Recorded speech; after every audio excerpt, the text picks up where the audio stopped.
नमस्कार, मैं हूं कुमार राकेश और आप देख रहे हैं क्राइम खबर न्यूज चैनल। अभी मैं उपस्थित हूं रक्सौल अनुमंडल के आदापुर प्रखंड स्थित गम्हरिया कला पंचायत के मुखिया प्रतिनिधि शारदा देवी के दरवाजे पर। और आप हमारे कैमरे के माध्यम से जो तस्वीरें देख रहे हैं, लोगों की तस्वीरें, ये उनके जन समर्थकों की तस्वीरें हैं।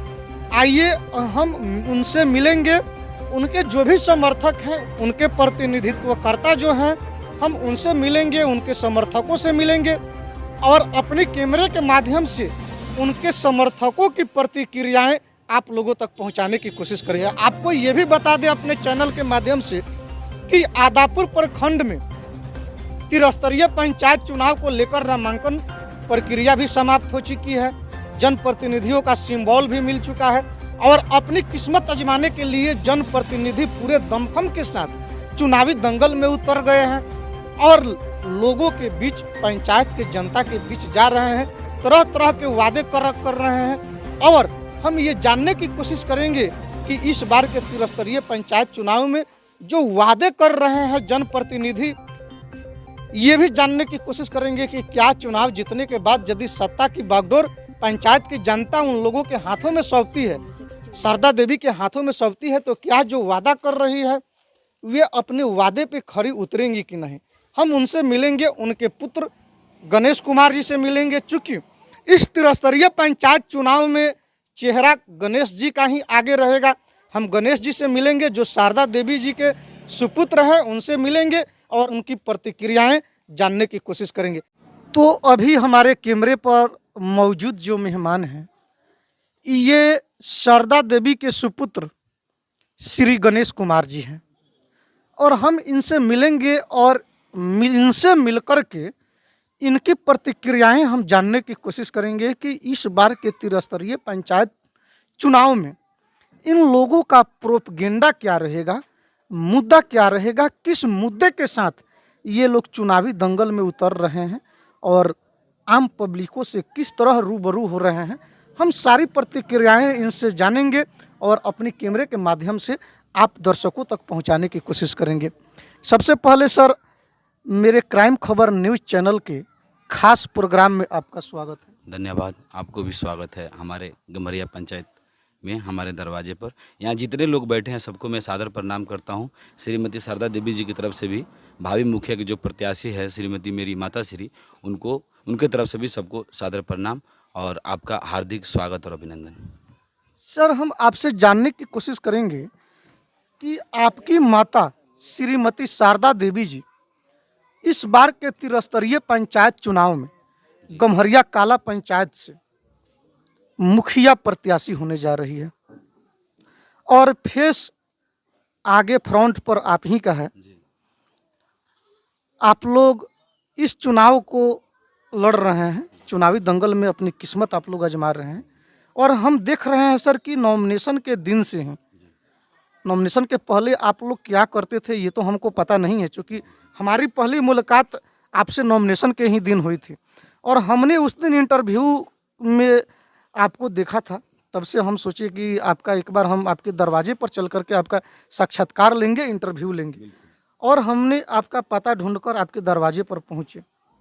सर, हम जानने की कोशिश करेंगे कि आपका, अभी तो आप पॉलिटिक्स में हैं, राजनीति में हैं और चुनावी माहौल में आप घूम रहे हैं जनप्रतिनिधि होने के नाते, चूँकि आपकी माता जनप्रतिनिधि है और आप संपर्क लगातार पब्लिक से, अपने पंचायत के पब्लिक से करते जा रहे हैं, लोगों से मिल रहे हैं और अपनी प्रतिक्रियाएं लोगों के समक्ष रख रहे हैं। सर, हम जानने की कोशिश करेंगे आपका प्रोफेशन क्या है। अभी तो आप राजनीति में हैं, लेकिन इसके पहले आप क्या करते थे, किस फील्ड में रहते थे, आपका प्रोफेशन क्या रहा है, यानी यूँ कहिए तो आपका बैकग्राउंड क्या रहा है।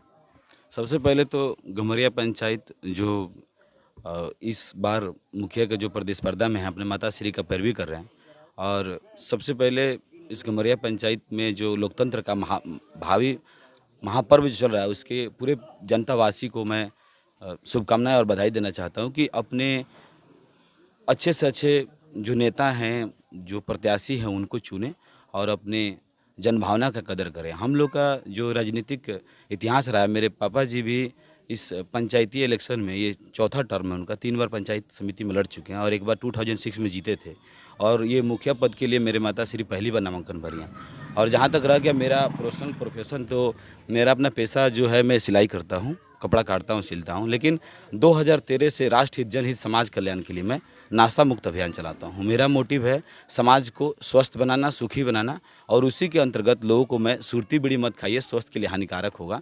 इस अभियान के अंतर्गत मैं लोगों को मिलता हूँ, जुलता हूँ और मेरा मेन फोकस है। देखिए, लोग तो नाद कास्ते कास्ते जाके सुबह नवनिवेशन भर देते हैं। हमने राष्ट्र हित जनहित समाज कल्याण के लिए पहले काम किया है, फिर उसके बाद में इस प्रतिस्पर्धा में है। एक बात आप समझ लीजिए, महात्मा गांधी बोले थे कि ये देश तब आज़ाद होगा जब भारत में एक भी व्यक्ति नाशा करते हुए नहीं पाया जाएगा। सर, हम आपसे हर बिंदुओं पे चर्चा करेंगे, हर पहलुओं पे आपसे चर्चा करेंगे। सबसे पहले सर, आपने अभी कहा कि मैं सिलाई करता हूँ, मैं सिलाई मिस्त्री हूँ या यूँ कहिए तो मैं सिलाई करता हूँ। सर, हम आपसे जानने की कोशिश करेंगे, आपका अपना एक अच्छी खासी व्यवसाय है, चूँकि आप सिलाई करते हैं और पूर्व में आप समाज सेवा में भी कार्य दिए हैं, सेवा दिए हैं, समाज सेवा में भी आप काम किए हैं।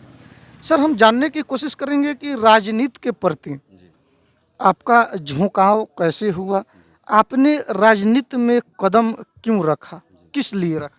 देखिए, 2 बात है। एक तो हम समाज को जागरूक करना चाहते हैं और मेरा मोटिव है कि जनभावना का कदर करने के लिए अगर आपको कीचड़ लगा हुआ है तो उसको साफ करने के लिए साफ पानी की आवश्यकता है। तो इसमें जो भ्रष्टाचार, जो बेईमानी, जो खरीद फरोख्त, जो दलाली चल रहा है, उसको मुक्त करने के लिए हमको घाव का अगर ऑपरेशन करना है तो उसमें ही जाकर करना पड़ेगा। इसलिए हम इसमें प्रतिस्पर्धा कर रहे हैं। नहीं तो मेरा पहला जो काम था इस जनभावना का कदर करना, लोगों का सेवा करना, उनका प्यार बांटना और प्यार लेना। देखिए, हम जब शुरू में नाशा मुक्त अभियान का शुरुआत किए थे 2013 का जो बात किए हैं, 31 दिसंबर बेलहिया गाँव से, हम एक न्यूज़ चैनल देख रहे थे जो पॉजिटिव न्यूज़ आता है। उसमें एक बच्ची थी, माफ़ी चाहेंगे, एक छोटा सा कहानी आप सुनिए। उसमें एक बच्ची थी जो 6 साल की थी, उनके माता पिता नेत्र के डॉक्टर थे लखनऊ के। तो वो हर संडे को शिविर लगाते थे और शिविर के दौरान उनके अपने जो पुत्री थी उसको भी लेकर जाते थे। वहाँ एक 4 साल का बच्चा आता है, उससे दोस्ती होती है और दोस्ती होने के बाद में डॉक्टर साहब ये कहते हैं कि इसका नेत्र का ट्रांसप्लांट किया जाए तो वो देख सकेगा। दुर्भाग्य से एक दिन बच्चा रोड क्रॉस करता है, 6 महीने बाद में उसकी एक्सीडेंट हो जाती है। उसकी बच्ची को पता चलता है, उसको बहुत दुख होता है कि काश मेरे दोस्त के पास अगर नेत्र होता तो वो देख पाता और उसका एक्सीडेंट नहीं होता। हालांकि दुर्भाग्य, मृत्यु तो कभी किसी को आ सकती है। फिर भी वो बच्ची स्कूल जाती है और 4 बजे से जब उसका छुट्टी होता है तो होमवर्क करने के बाद में हर लोगों से मिलती है और प्रेरित करती है कि नेत्र दान कीजिए, यही जीवन दान है। और उससे हम प्रेरित होकर देखे, पूरा हम रोने लगे, बैठने लगे, एकदम इमोशनल हो गए कि एक 6 साल की बच्ची 1,74,000 लोग से मिलती है 14 साल की उम्र होते होते और 74,000 लोगों को नेत्रदान करने के लिए प्रेरित करती है, 170 लोगों को नेत्रदान करवा देती है। तो हम 25 साल के नौजवान इस समाज के लिए क्यों नहीं कुछ कर सकते हैं?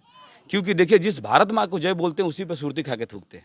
हमारा सोच ये था कि हम लोगों को स्वस्थ बनाएंगे। देखिए, हाँ, उसमें भी हमको धोखाधड़ी किया गया, हमारे साथ दुष्प्रचार किया गया, हमारे बैलेट फाड़ दिए गए, हमको भगा दिया गया अपने दरवाजे, बड़ा सुरती छुड़ावे वाला बिल बड़ा। उसके बावजूद भी हम लगातार प्रयास करते हैं। लोग हमको एक राजनीतिक प्रतिद्वंदी की तरह मत देखिए, हम इस समाज के प्रति अपने उच्च कोटि का निर्वाह करते। जब पुलवामा हमला हुआ था सीमा पे, तो उस समय हम होली नहीं मनाए थे और यहीं पे श्रद्धांजलि कार्यक्रम करके उस वीर शहीदों के घर जो होली नहीं मनी थी, हम उनके साथ पार्टिसिपेट किए और कहें कि उनके घर में होली नहीं बनी तो अपने बदन की एक अंग पर छींटा नहीं पड़ने दिया और हम उनके साथ खड़ा होने का अपना कर्तव्य का निर्वाह किया। हर दीपावली में लोग अलग अलग रंगोली बनाते हैं, लेकिन हम अपने काउंटर पर तिरंगा बनाते हैं, दीप जलाते हैं, उस माँ को लाल को सलाम करते हैं जो तिरंगा में लिपटने के लिए अपने बेटे को 30,000 के सैलरी पर भेजती है। आज इस पूरे पंचायत में नहीं, इस पूरे भारतवर्ष में अगर एक भी आतंकवाद आ जाए तो हम सब अपने पछवाड़े से धोती निकाल लेंगे, लेकिन उस माँ को लाल को सलाम जो अपने सर्वोच्च बलिदान देने के लिए हमारी सुरक्षा में खड़े हैं। इस पर ताली होनी चाहिए। भारत माता की जय, हमारा मोटिव ये है। सर, अभी आपने बात जो आपसे हमारी बातें हो रही थी, तो इसी दौरान सर आपने एक बात किया भ्रष्टाचार को लेकर।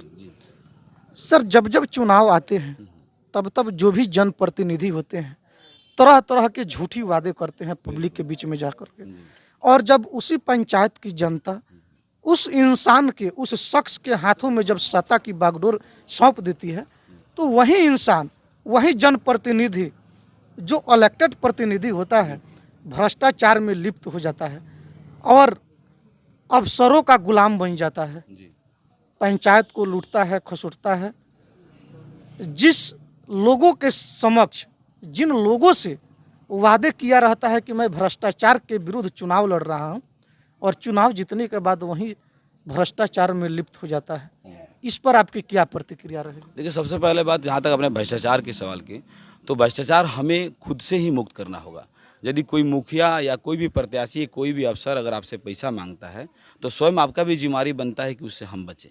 अगर आप बचिएगा तो आपका पाला जरूर आएगा। भारत सरकार का योजना है कि इतने लाखों लोगों का आवंटन करना है घर, तो अफसर आपके घर तक पहुंचेगी, लेकिन हम लोग अपने में होड़ मची हुई है, इसके कारण भी भ्रष्टाचार को और बढ़ावा मिला। जहाँ तक रहा प्रतिनिधि का सवाल, तो देखिए, हम तो पहले भी बोले हैं आपसे कि हम वादे नहीं करेंगे कि समाज का विकास कितना करेंगे, लेकिन हमारा ये प्रयास रहेगा कि समाज को जो दलदल में फंस रही है, जो विनाश में फंस रही है, उसको बचाएं। देखिए, मुखिया का बुत्ता कितना है समाज का विकास करने का? आर्थिक विकास से ज़्यादा सामाजिक विकास होना चाहिए, जो सामाजिक विकास नहीं हो पा रहा है।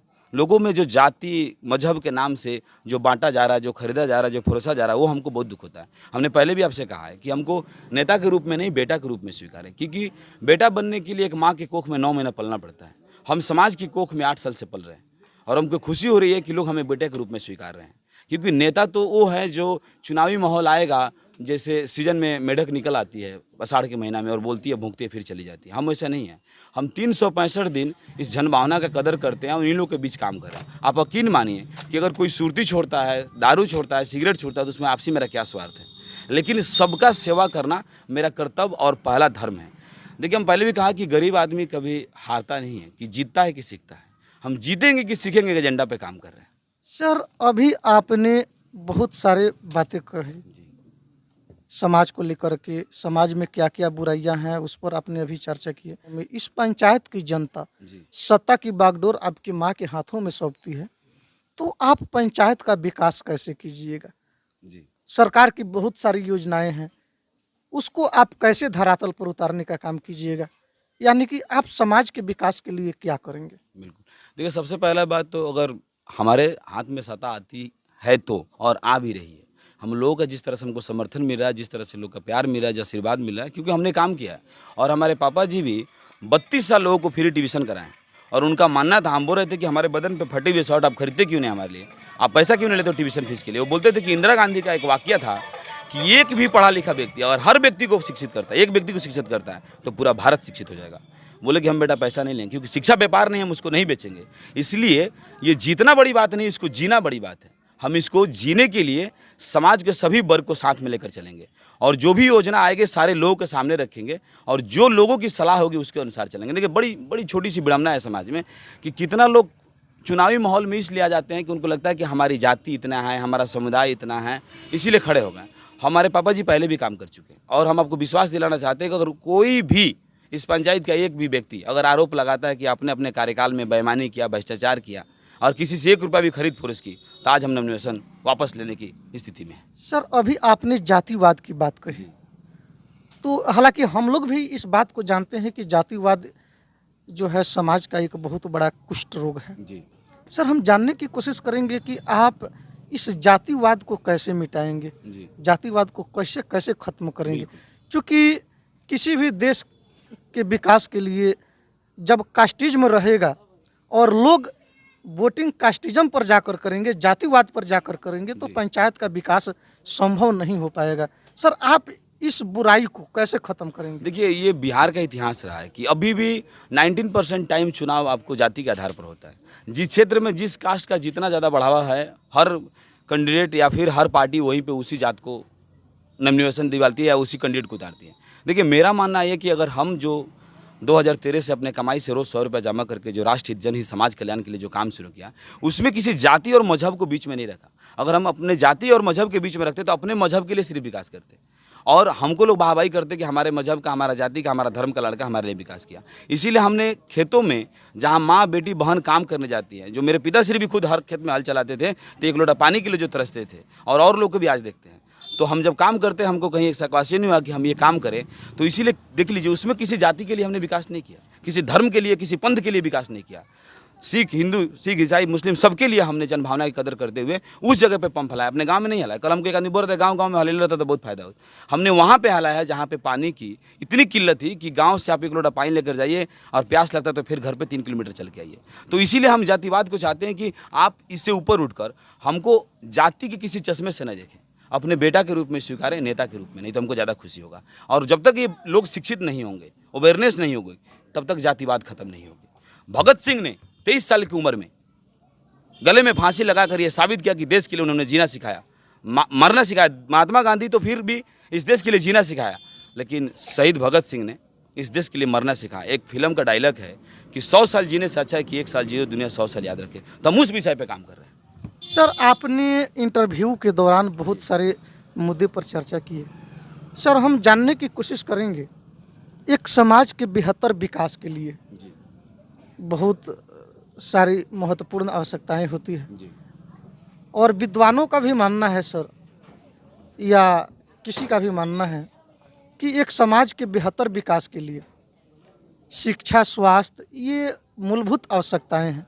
सर, हम जानने की कोशिश करेंगे कि यदि आपकी माँ चुनाव जीतती है जी। तो आप शिक्षा और स्वास्थ्य के क्षेत्र में क्या करेंगे? देखिए, बड़ी सिंपल सी बात है कि आज सरकार की जो योजना है कि शिक्षा मित्र जब स्कूल में लागू हुआ तो लोग अपने भतीजा, अपने भाई समझकर सबको शिक्षित करेंगे, लेकिन हुआ उसका सीधा उलट। अगर कोई भी प्रत्याशी अगर जीतता है और शिक्षा के क्षेत्र में काम करना चाहता, तो बड़ी सिंपल सी बात है कि आप जनता के बीच जाइए और बच्चे को, सबको प्रेरित कीजिए कि आप स्कूल जाओ। देखिए, एक बार नारा चला था हम लोग के समय में कि आधी रोटी खाएंगे फिर भी स्कूल जाएंगे।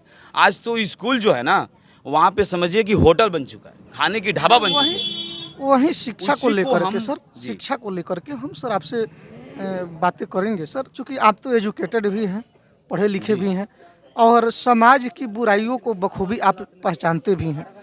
समाज में जो बुराइयां है उसको आपने दूर करने का भी काम किया। सर, हमने देखा है कि शिक्षा का स्तर काफ़ी नीचे हो चुका है और पंचायत के जो भी प्रतिनिधि हैं, जो इलेक्टेड प्रतिनिधि हैं, अगर अपने पंचायत में शिक्षा पर जी जो भी सरकारी स्कूलें हैं, अगर उस स्कूलों का अगर भ्रमण करें, स्कूलों का अगर निरीक्षण करें जी और स्कूल में जाकर जनप्रतिनिधि अगर जांच करें, बिल्कुल। तो शायद स्कूली शिक्षा को लेकर एक शिक्षा का जो स्तर है ऊंचे होता जाएगा और शिक्षा में काफ़ी सुधार होती रहेंगे। बिल्कुल। सर, आप क्या करेंगे? देखिए, सबसे पहले तो हम संवाद स्थापित करेंगे समाज में, सबको लेकर चलना है साथ, हमारा यही मोटिव है। तो सबको पहले बैठाएंगे और सबको बताएंगे कि तुम्हारा हक और अधिकार क्या है, आप समझिए इस बात को। और जितने टीचर हैं हम उससे सबसे संवाद स्थापित करेंगे कि कल तक आपने क्या किया वो सब ठीक था, अब ऐसा नहीं चलेगा। आप इस रास्ते पे आइए और आपकी जो सरकार तनख्वाह देती है उसके अंतर्गत बच्चे को शिक्षित कीजिए और हमको रिजल्ट चाहिए और हम उसका एक तरीका बनाएंगे और हर हफ्ते, हर दिन जाकर उसका निरीक्षण करेंगे कितने बच्चे पढ़ रहे हैं और कितने बच्चे नहीं आए तो क्यों नहीं आए और किस बच्चे को होमवर्क मिला, नहीं मिला, इसका निरीक्षण करेंगे। और हमने पहले भी कहा था आपसे कि जीतने के बाद में कोई भी प्रत्याशी अपने दरवाजे पे कुर्सी लगा के बैठ जाता है और जो माँ, बहन, बेटी 3 किलो 4 किलोमीटर दूर से चल के हमारे दरवाजे पर सिग्नेचर के लिए आती है और कोई भी प्रत्याशी ये कहता है कि हमारे पास आपका आधार कार्ड का पिन नंबर नहीं मिला, राशन कार्ड नहीं, आपका काम नहीं होगा, जाइए, हम ऐसा नहीं करेंगे। अब की बार जीतने के बाद में पूरे बिहार में पंचायत रोल मॉडल बनेगा और हर वार्ड में आधा घंटा के लिए जनता दरबार लगेगा। जो माँ, बेटी, बहन हमारे दरवाजे पर चल के आती है, हम उनके वार्ड में, उनके घर में, उनके दरवाजे पर जाकर काम करेंगे और उनसे पूछेंगे कि आपका बच्चा स्कूल यदि जा रहा है तो क्यों नहीं जा रहा है और जा रहा है तो उसको लाभ क्या हो रही है। और जितने भी जो भ्रष्टाचार की बात की है, जो स्कूल में जो भी बेईमानी खरीद फरोख्त चल रहा है, उसको भी समापन करने के लिए हमारे पास बहुत सारी पावर आएगी। जब हमको, आप देखिए, हमारे पास अभी तक कोई पावर नहीं है, कोई पद प्रतिष्ठा नहीं है, उसके बावजूद भी हमने समाज के लिए न्याय करने की कोशिश की है और हर जन भावना की कदर करते। देखिए, बड़ा खुशी है कि समाज बड़ी खूबसूरत है। अभी लोग कहते हैं ना समाज बिगड़ा, हमको लगा था इतना खूबसूरत समाज सही दुनिया में कहीं नहीं होगा, क्योंकि इतना प्यार मिलता है हमको। कहीं भी जाते लोग बैठाते हैं, बातें करते हैं, अच्छा बोलते हैं। देखिए, हारना जीतना तो बहुत छोटी बात है। एक व्यक्ति थे, इब्राहिम उनका नाम था, जो अमेरिका का राष्ट्रपति तक बाद में बने। वार्ड का चुनाव लड़ते थे, उनका चुनाव का जो रणनीति था, जो बनाने वाला था, उन्होंने कहा था कि यहाँ पे रंग भेद है, मतलब गोरा और काला का वहाँ पे चलता है, तो आप गोरे की अगर बात करेंगे तो आप इलेक्शन जीत जाएंगे। अब तो उन्होंने कहा कि देखिए, हमारे लिए जीतने के लिए हम इलेक्शन में नहीं आए, हम ये जानना चाहते हैं कि हमारे सोच के लोग कितने यहाँ पे। यदि हमारे सोच के लोग होंगे नहीं तो उनका विकास नहीं कर पाएंगे। इसीलिए हम लोगों का सोच परिवर्तन कर रहे हैं कि आप किसी के पीछे मत जाइए, आप अपने पीछे लोग को लेकर आइए। देखिए, हमने पहले भी आपको इंटरव्यू में कहा था कि मुखिया जी को बनाने के लिए जनता बनाती है, जनता को मुखिया जी नहीं बनाते हैं। इसलिए इनको मुखिया बोल के हमको संबोधित ना करें। अगर जीतने के बाद में हमको अपना बेटा, अपना भाई, अपना चाचा, अपना नाती, अपना पोता उनकी संबोधित करें, क्योंकि जब तक हमको मुखिया जी बोलते रहिएगा तो हमको हनक रहेगा इस बात का कि हम मुखिया बन गए, कोई काम करने की हमें जरूरत नहीं। सर अभी तक हमने देखा है सर, भ्रमण के दौरान इस त्रिस्तरीय पंचायत चुनाव में हमने आदापुर का हर एक कोना हमने भ्रमण किया है, लगभग हर पंचायत भ्रमण किया है, यहाँ तक कि हमने आदापुर भी भ्रमण किया है। सर उच्च स्तरीय शिक्षा के लिए जी आपके इस क्षेत्र में, आदापुर प्रखंडीय क्षेत्र में जी एक भी डिग्री कॉलेज नहीं है। बिल्कुल। और हमने आपसे ये भी बताया है कि समाज के बेहतर विकास के लिए शिक्षा जरूरी है। जी। और हमने देखा है सर कि इस क्षेत्र में उच्च स्तरीय शिक्षा प्राप्त करने के लिए एक भी डिग्री कॉलेज नहीं है। बिल्कुल। इसके लिए आप जीतेंगे तो आपकी माँ यदि चुनाव जीतती है तो आप लोग कौन से कदम उठाएंगे सर? चूँकि सर जो जनप्रतिनिधि होते हैं वे जनता की आवाज़ होते हैं, वे लोकतंत्र में जनता की आवाज़ होते हैं। आप इस आवाज़ को कैसे उठाएंगे, इस समस्या को कैसे दूर करने का प्रयास करेंगे आप लोग? देखिए, हमारे पास जो ये साधन मिलने वाली है, जो जनता का आशीर्वाद मिलने वाली है, इस विषय को लेकर हमारे पास जो भी संसाधन होगा, जो भी मिनिमम प्रोग्राम होगा, उसके अंतर्गत हम पहले यहाँ का जो शिक्षा है उसको सुधार करने की कोशिश करेंगे, क्योंकि क ख ग लिखेंगे तब ना यार लिखने आएगा। तो पहले यहाँ का हमारा जो बेसिक शिक्षा है उसको स्ट्रॉन्ग करेंगे। और जो आप डिग्री कॉलेज की बात किए, उसके लिए हमारे बूते में जहाँ तक हमारी पहुँच होगी वहाँ तक भी जाने की कोशिश करेंगे। देखिए, अब की बार जो चुनाव है ना, ये हार और जीत की चुनाव नहीं है। अब की बार चुनाव है कि अच्छे और बुरे की चुनाव है। आप किसको चुनना चाहते हैं, अच्छे को या बुरे को? हम कभी नहीं कहेंगे कि हमको मतदान कीजिए, हम ही को वोट दीजिए। आप इससे भी जितने लोग इसमें उपस्थित हैं, हमको लगता है इससे भी प्रतिष्ठित, इससे भी समाजसेवी लोग, समाज में शायद लोग होंगे, लेकिन आपके पास विकल्प सिर्फ 9 आदमी का है। इसमें आपको ढूंढिए, समझिए, सोचिए, फिर उसको मतदान कीजिए। अगर जातिवाद के आधार पर आप मतदान करते रहेंगे, 500 रुपया एक दारू की बोतल के आधार पर आप मतदान करते रहेंगे, तो आपका विकास कोई नहीं कर पाएगा। क्योंकि आपको इस आपका विकास करना होगा तो आपको खुद सोचना होगा, क्योंकि जनता सुप्रीम है। जनता अपनी कलम से सबको काट सकती है, और उसको चुने जो जनभावना की कदर कर रहा है। सर आपकी माँ जनप्रतिनिधि है जी। पंचायत की जनता आपको ही क्यों चुने? कौन ऐसी खूबियां है आप में कि आपको ही जनता चुने? हम बड़ा अच्छा प्रश्न किया, इसके लिए आपको धन्यवाद देना चाहते हैं। और हम चाहते हैं कि हर जनप्रतिनिधि से आप ये प्रश्न पूछे कि जनता आपको क्यों चुने। हमको बड़ी खुशी हो रही है कि आप इस पूरे सवाल में एक बड़ा अच्छा सा सवाल आया जो जनता के हित के लिए, जो जनता की आवाज़ बन के आए। आपने पहली बार जनता की बात की है, तो उसके लिए आपको धन्यवाद देते हैं। और इस पंचायत को, जनता को भी धन्यवाद देना चाहते हैं कि प्रश्न के लिए आपको भी वो लोग धन्यवाद दें। देखिए, सबसे बड़ी बात है कि जनता हमको क्यों चुने, इसलिए चुने कि हमने पहले काम किया है।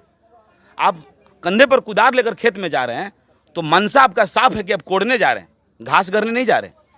आप यदि खुरपी और हंसुआ लेकर जा रहे हैं तो घास काटने जा रहे हैं। तो जो दारू के बोतल और मांस बांट रहे हैं, उनका मनसा साफ है कि वो भ्रष्टाचारी और बेईमानी में लुप्त होने वाले हैं। हमारा इरादा बिल्कुल नेक है। हम जन भावना की कदर की है। हमारा इतिहास जानिए, हमारा परिवार जानिए, हमको समझिए। हमने 8 साल से हमने काम किया सर, बीसी की ना पद पर रहते हुए, फिर इसीलिए हमको चुनिए। सर अभी आपने इंटरव्यू के ही दौरान बताया कि मेरे पिताजी 2006 में 2006 में मेरे पिताजी पंचायत समिति सदस्य रह चुके हैं। सर हम जानने की कोशिश करेंगे, चूंकि सत्ता जो है जी आपके भी आंगन में रह चुकी है, बिल्कुल 5 वर्ष रह चुकी है, क्योंकि आपके पिताजी पंचायत समिति के सदस्य रह चुके हैं। आपके पिताजी ने समाज के विकास के लिए क्या किए हैं? देखिए, ये जो नाली आप देख रहे हैं ना, हमारे पिताजी के बनवाएगा। बड़का टोला आप जाइएगा, कौन सा नंबर वार्ड है, 7 नंबर कि 9 नंबर? 7 नंबर वार्ड में उन्होंने जो नाली का लकीर बनाया, आज भले रिपेयर हो रहा है, वहाँ पे कोई नहीं बनवा सकता था। हमारे पिताजी ने काम करने की जगह, और 1 रुपया का भी भ्रष्टाचार, यहाँ पे जितने लोग बैठे हैं, आप गांव में घूमिए, पूछिए, सबसे जानिए, क्योंकि जनता का हम आवाज़ बनने जा रहे हैं। अगर हम बेईमान हो गए तो हमको वोट मत दीजिए। उन्होंने ये काम किया है। और देखिए, बेहतर जो उपाय था समाज के लिए कि उन्होंने एक सामाजिक स्थापना की है, किसी जाति, मजहब, किसी पंथ में नहीं। इसमें बहुत सारे लोग ऐसे भी हैं जो जात से कल तक छुआ रहते, छुआछूत रहते हैं। हमारा संस्कार ऐसा है कि हम जानते नहीं कि जात क्या है। कम्युनिस्ट पार्टी ने एक वाक्य कहा था कि 2 जात है, अमीर और गरीब। हम उस मोटिव पे काम करते हैं कि हमारे लिए तो सबसे दूषित जात है नासा, और सुरती बीड़ी जब तक हम खाते रहेंगे तब तक हमारा विकास नहीं होगा। आप हमको मतदान मत कीजिए, लेकिन सुरती बीड़ी छोड़िए, क्योंकि हम आपका कद्र करना चाहते हैं और हमारा कद्र स्वयं हो जाएगा। हमारा मोटिव ये है। क्या उम्मीद रखते हैं इस बार के पंचायत चुनाव में? अपने पंचायत की जनता से आप क्या उम्मीद रखते हैं? हमको बहुत सारी उम्मीदें हैं, और ये जनता उस उम्मीद पर खरे भी उतर रही है। देखिए, जनता बहुत अच्छी है। हमारे जैसे जनप्रतिनिधि जो है ना, उनको बहला के, फुसला के, अपने झांसा में लाकर उनको बेईमान बनाने के काम करें। तो जनता बड़ी कोमल है। देखिए फूल जो होता है ना, उसको छोड़िए तो खुद ब खुद टूट के डाली में चली जाती है। एक वाकया है, जो गीतकार समीर थे, कहीं आर्टिकल छपा हुआ था, हम पढ़ रहे थे। उन्होंने कहा है कि लता मंगेशकर से ऐसा सिंगर ला सकते हो, लाटा कहाँ से लाओगे? लता मंगेशकर से ऐसा सिंगर ला सकते हो, लाटा कहाँ से लाओगे? ताजमहल तो फिर भी बनवा सकते हो, शाहजहां कहाँ से लाओगे? अरे मुखिया किसी को चुन लोगे, लेकिन हमारे जैसा नासा मुख छुड़ाने वाले और समाज सेवी कहाँ से लाओगे? सर आपने बहुत अच्छी बात कही जी कि हमारे जैसा मुखिया आप कहाँ से लाओगे। सर हमने देखा है डेमोक्रेसी के जो भी ज्ञाता है, लोकतंत्र के जो भी ज्ञाता है, उन लोगों ने कहा है कि जमहूरियत वह तर्ज हुकूमत है जी जिसमें बंदे को गिना करते हैं, जी तौला नहीं करते हैं। सर हम आपसे जानने की कोशिश करेंगे कि क्या इस बार के चुनाव में पंचायत की जो अवामें हैं, जो जनता है, आपका साथ दे रही है? क्या आवाम आपके साथ में है? बिल्कुल सारी लोग। देखिए एक बात बड़ी अच्छा आपने प्रश्न किया, उसके लिए फिर आपसे धन्यवाद देना चाहते हैं। जनता हमारे, पूरी जनता हमारे साथ है, क्योंकि हमने कार्य ऐसा किया, आपको भी पता है, आप देख भी रहे हैं। और लोग जहाँ भी जाइएगा हमसे पूछिएगा तो लोग हमारे नेक दिली को जानते हैं। और अपना हम प्रशंसा नहीं करें, बड़े बड़ाई ना करें, बड़े ना बोले, बोल रहीमन हीरा कब करे लाख टके मोल। हम अपना मोल क्यों लगाएं? ये जनता लगाएगी, और जो भी आशीर्वाद देगी हम अपना आशीर्वाद लेकर वापस चले आएंगे। हमारे लिए हमने पहले भी कहा था कि जीत हार इतना मायने नहीं रखती। इस उम्मीद के साथ हम ये पंचायत में आए कि आप उस इंसान को सुनिए, यदि हम उस पद प्रतिष्ठा, उस गरिमा को समझ सकते हैं, तब उसको मुखिया आप चयनित कीजिए। सर हमने देखा है इस पंचायत में स्वास्थ्य के क्षेत्र में एक भी मेडिकल हॉस्पिटल नहीं है, जी और इस पंचायत के लोग जब किसी बीमारी से ग्रसित हो जाते हैं तो अपने बेहतर इलाज के लिए दूर के शहरों में यहाँ के लोगों को जाना पड़ता है। जी। सर आप स्वास्थ्य के क्षेत्र में अपने पंचायत के लिए क्या करेंगे? देखिए सबसे पहली बात है, जो हमारी यहाँ पे स्वास्थ्य सेवाएं हैं लोग को पता नहीं है। यहाँ पे सरकार ने एक छोटी सी स्वास्थ्य सेवाएं वहाँ पे शुरू कर रखा है। हम उसमें क्या क्या खामियां हैं, जब तक हमारे पास पावर नहीं आती है, पद नहीं आती है, तब तक हम उसको जानने की, समझने की इतना स्थिति में नहीं है।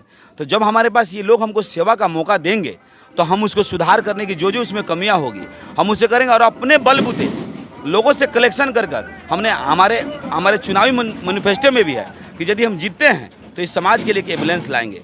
और जो लोग दूसरे के गाड़ी पर बैठ कर जाते हैं, और कभी कभी ऐसा होता है कि बहुत गरीब आदमी ऐसे हैं जिनके पास पैसा नहीं होता है, गाड़ी वाला को फ़ोन करते हैं लेकिन गाड़ी वाला आता नहीं है, थोड़ा देर लगाता है, पता नहीं पैसा देंगे नहीं, पेशेंट का क्या हाल होगा। तो हमारे पिताश्री की तरफ से एक आश्वासन है कि आप हमको अगर मौका देंगे तो हम अपने दरवाजे पर एक एम्बुलेंस कर देंगे, और जो भी हो पाएगा और उसमें 10,000 5,000 रुपये रखेंगे कि आप पहले तुरंत जाइए हॉस्पिटल में इलाज कराइए, फिर उस पैसा को बाद में उसी में रख लीजिए ताकि 2 आदमी उस पर सेवा ले सके। तो हमारे लिए सबसे बड़ी जरूरी है शिक्षा और स्वस्थ, क्योंकि शिक्षित होंगे तो अपने हक अधिकार को जानेंगे, और स्वस्थ रहेंगे तो जिएंगे। लेकिन एक बात आप कहते हैं, ईमानदारी की बात, किसान जो बड़े बड़े नेताओं ने वादे किए कि किसान अन्नदाता है, आज एक भी किसान का बच्चा, चाहे एक भी किसान, अगर उसके बदन पे धूल मिट्टी लगी हुई है, एक बस के सीट पर बैठने जाता है, तो आपके जैसे, हमारे जैसे बड़े अफसर, हुक्मरान, अमीर लोगों ने उसको बोला उधर साइड हटो।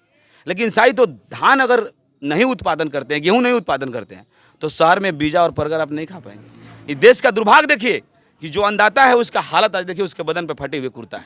और एक ड्राइवर है, देखिए एक बड़ा अच्छा वाक्य लिखा है किसी ने कि अक्सर महंगा गाड़ी चलाने वाला पैदल घर जाता है, करोड़ों का गोदाम का रखवाली करने वाला टाइम पे पगार नहीं पाता है, टपकती है उसके छत से पानी जो शहर में बड़ी बड़ी इमारतें बनाता है।